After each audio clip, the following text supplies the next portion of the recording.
नमस्कार, मैं हूं निकिता और आप देख रहे हैं सत्यहिंदी.com। चलिए एक नजर डालते हैं अब तक की सुर्खियों पर। सूरत बिहार के बाद अब हरिद्वार में भी राहुल गांधी के खिलाफ आपराधिक मानहानि की शिकायत दर्ज की गई है। राहुल गांधी के खिलाफ ये शिकायत जनवरी में भारत जोड़ो यात्रा के दौरान अपने भाषण में आरएसएस को 21वीं सदी के कौरव के रूप में वर्णित करने के लिए की गई है।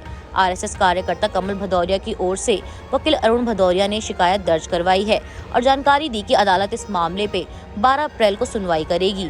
राहुल गांधी के खिलाफ ये शिकायत आईपीसी की धारा 499 और 500 के तहत की गई है, जिसमें अधिकतम 2 साल की सजा हो सकती है।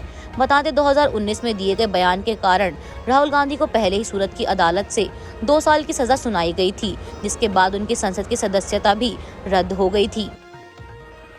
दिल्ली महिला आयोग की अध्यक्ष स्वाति मालीवाल ने आज आरोप लगाया कि पंजाब के मुख्यमंत्री भगवंत मान की बेटी सीरत कौर को खालिस्तानी समर्थकों की तरफ से धमकी मिली है। स्वाति मालीवाल ने इसी के साथ अमेरिका में भारतीय दूतावास से उसकी सुरक्षा सुनिश्चित करने का आग्रह किया। अमेरिका में रह रहे वकील हरमीत बरार ने अपनी फेसबुक पोस्ट के जरिए दावा किया था कि खालिस्तानी समर्थक तत्व और ऐसे अन्य समूह अमेरिका में पंजाब मुख्यमंत्री के बच्चों का घेराव करने और उन्हें परेशान करने की योजना बना रहे थे। उन्होंने लिखा था कि क्या आप बच्चों को डरा धमकाकर और गाली देकर इस तरह खालिस्तान हासिल करने जा रहे हैं? ऐसे लोग सिख धर्म पर धब्बा हैं। बंगाल के हावड़ा में रामनवमी के मौके पर 2 गुटों के बीच झड़प के बाद हुई हिंसा को लेकर अब गृह मंत्री अमित शाह ने बंगाल के राज्यपाल सीवी आनंद बोस और बीजेपी बंगाल प्रमुख सुकांता मजुमदार से बातचीत की और हिंसाग्रस्त इलाकों का जायजा लेने की बात कही। बता दें कि हिंसा, पत्थरबाजी और आगजनी के बाद इलाके में भारी पुलिस बल तैनात कर दिया गया था और हिंसा भड़काने वाले लोगों की खोज शुरू कर दी गई थी। मामले में अब तक पुलिस ने 36 लोगों को गिरफ्तार कर लिया है। माना जा रहा है कि जल्द ही राज्यपाल इलाके का दौरा कर सकते हैं और जानकारी गृह मंत्रालय को दे सकते हैं। बता दें कि हिंसा के बाद से ही राज्य सरकार और केंद्र सरकार के बीच रस्साकसी और बयानबाजी का दौर चल रहा है। बंगाल हिंसा के बाद राज्य की तृणमूल सरकार और बीजेपी के बीच आरोपों का दौर जारी है।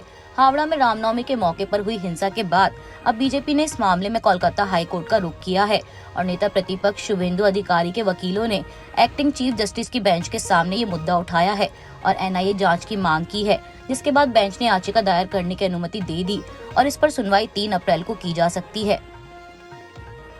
उत्तर प्रदेश सरकार ने आरक्षित श्रेणियों में से मेयर के चुनाव के लिए शहरों की लिस्ट जारी कर दी है। इसमें 6 मेयर पदों को महिलाओं के लिए आरक्षित किया गया है, जबकि 8 सीटों को अनारक्षित छोड़ दिया गया है। लखनऊ, कानपुर और गाजियाबाद में एक बार फिर से महिला मेयर को चुना जाएगा, जबकि आगरा में एससी महिला और शाहजहांपुर और फिरोजाबाद में ये पद ओबीसी महिला के लिए आरक्षित रखे गए हैं। इसके अलावा अलीगढ़, मथुरा, वृंदावन, गोरखपुर, मुरादाबाद, बरेली, अयोध्या, प्रयागराज और वाराणसी में ये मेयर के पद अनारक्षित छोड़े गए हैं। बता दें आगामी मेयर चुनाव में 17 नगर निगमों के प्रमुख, 199 नगर पालिकाओं और 554 नगर पंचायतों सहित 760 लोग आगामी स्थानीय निकाय चुनाव के लिए चुने जाएंगे। गुजरात हाई कोर्ट ने गुजरात यूनिवर्सिटी को पीएम मोदी की डिग्री की विस्तृत जानकारी उपलब्ध कराने वाले अदालत के निर्देश को निरस्त करते हुए कहा कि इस जानकारी की कोई आवश्यकता नहीं है।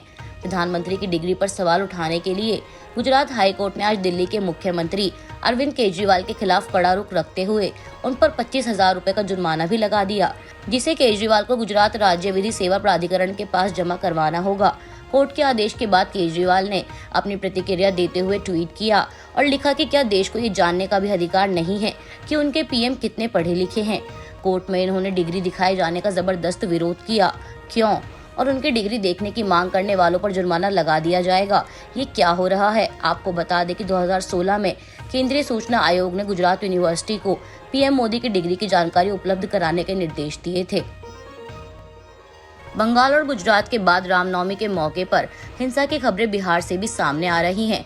बिहार के सासाराम में 2 गुटों के बीच झड़प हुई, जिसके बाद पत्थरबाजी, वाहनों में तोड़फोड़ और कई छोटी दुकानों को आग के हवाले कर दिया गया। इलाके में तनाव के बाद धारा 144 लागू कर दी गई है। हालांकि पुलिस प्रशासन का कहना है कि हालात को काबू में कर लिया गया है, मगर दोनों गुटों में अभी भी तनाव बना हुआ है।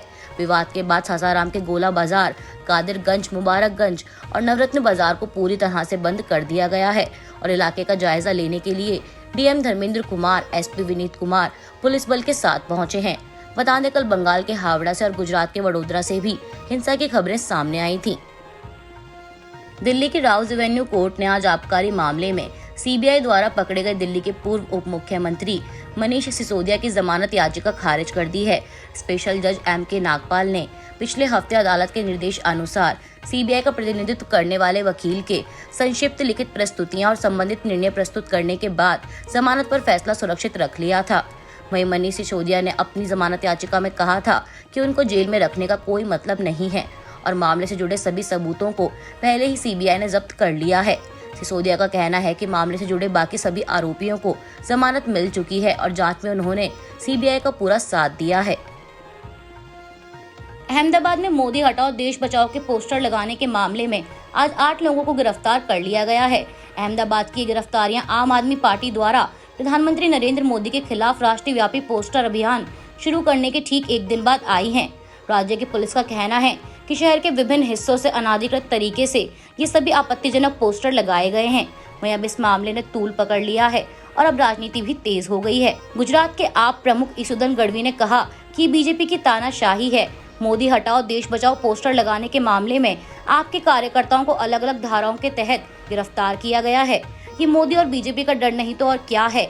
बता दें, देश भर में आम आदमी पार्टी ने मोदी हटाओ देश बचाओ अभियान 11 भाषाओं में शुरू किया था, जिसमें अंग्रेजी, हिंदी और उर्दू के अलावा गुजराती, पंजाबी, तेलुगु, बंगाली, उड़िया, कन्नड़, मलयालम और मराठी शामिल है।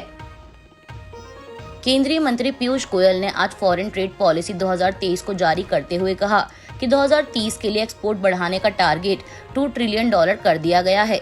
पीयूष गोयल ने कहा कि अंतर्राष्ट्रीय चुनौतियों के बावजूद ये वर्ष अच्छा रहा है और आज़ादी के अमृत महोत्सव के 75वें साल में $750 बिलियन का टारगेट हमने पार कर लिया, जबकि इस साल निर्यात 765 से $770 बिलियन तक पहुंचने की संभावना है। फॉरेन ट्रेड पॉलिसी 2023 पर डीजी संतोष सारंगी ने कहा कि 4 नए शहरों को टाउन ऑफ एक्सपोर्ट एक्सीलेंस में जोड़ा गया है, जिसमें फरीदाबाद, मुरादाबाद, मिर्जापुर और वाराणसी शामिल है। रिपोर्ट में भारत की अर्थव्यवस्था को लेकर बताया गया है कि भारत की विकास दर 2021-22 में 8.7% थी, 2022-23 में 7% और 2023-24 के लिए अनुमान लगाया है कि ये विकास दर 6.5% तक रह सकती है। इस विकास दर को लेकर रिपोर्ट में कहा गया है कि IMF ने बाकी दुनिया के मुकाबले भारत की विकास दर दोगुनी रखी है। बता दें, भारत अभी विश्व की 5वीं सबसे बड़ी अर्थव्यवस्था है।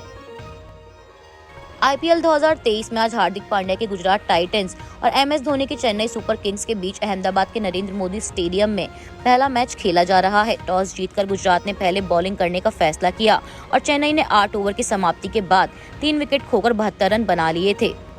अभी के लिए बस इतना ही। बाकी की खबरों के लिए बने रहिए सत्यहिंदी.com के साथ।